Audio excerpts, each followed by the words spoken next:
Unit histories often provide valuable information regarding your veteran's military service.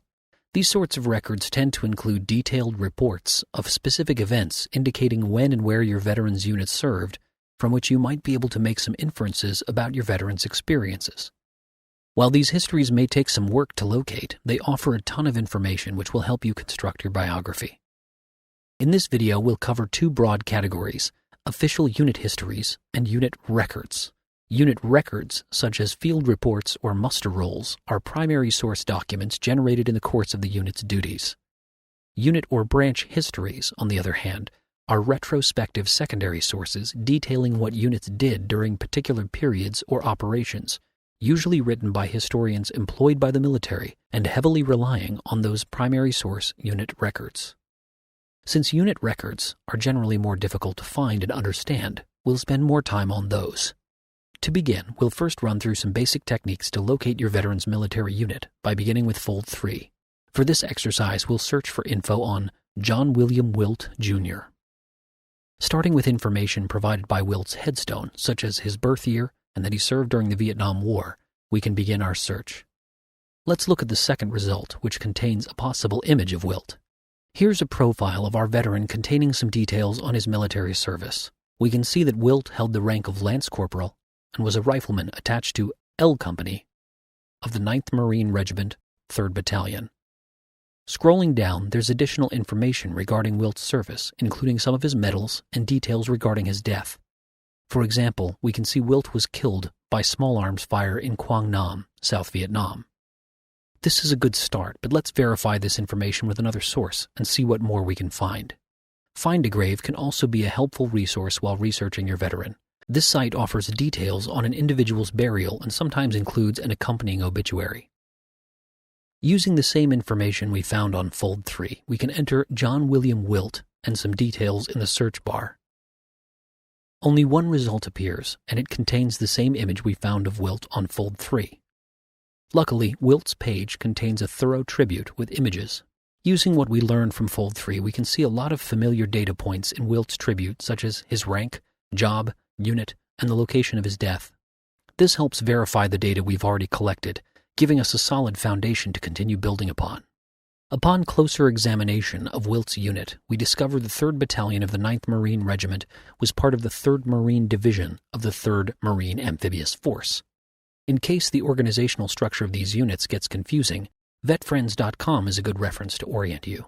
While military organization is constantly evolving, this basic structure has been true of the U.S. Marine Corps since World War II. Be sure to do some research on how things might have been different during the period you were studying. Since Wilt served during the Vietnam War, we can look for specific sites specializing on that particular conflict. Texas Tech University's online Vietnam Center and Archive is a good resource to locate information on Wilt's unit and combat experience in Vietnam.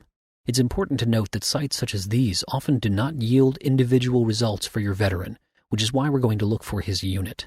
That is why it's good to know some contextual information beforehand, such as the unit's numerical designations and the dates your veterans served.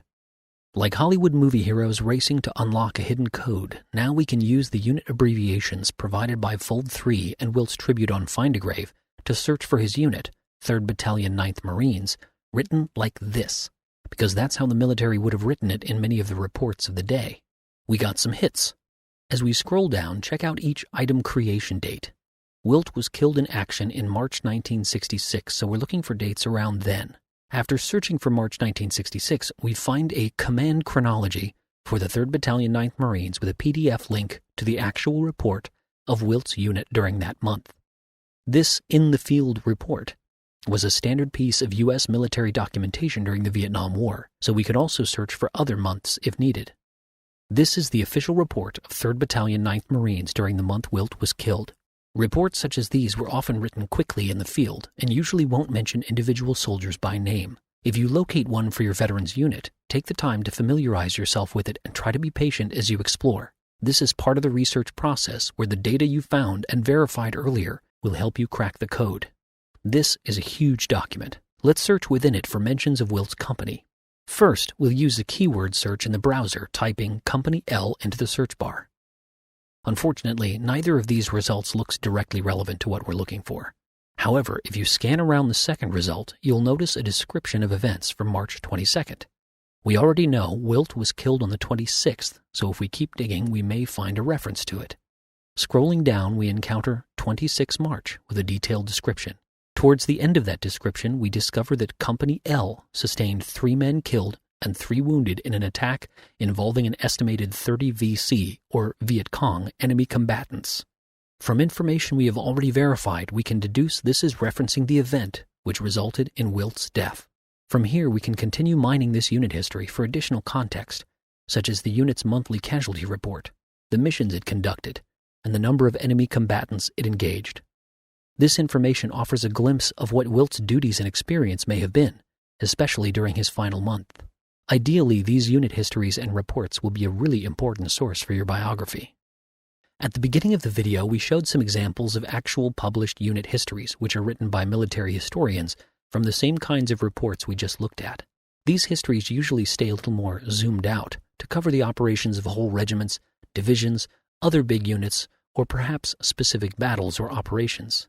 So you can use those to get your bearings on what, for example, the 3rd Marine Division was doing in Vietnam, then dive into the kinds of reports that will help you understand exactly what happened to Wilt and his comrades. You probably noticed it's going to require some patience, improvisation, and a bit of luck to locate what you're looking for, and most of the time your veteran isn't going to be mentioned by name. But that's what you and your biography can achieve: identify and follow your veteran's footsteps back through time.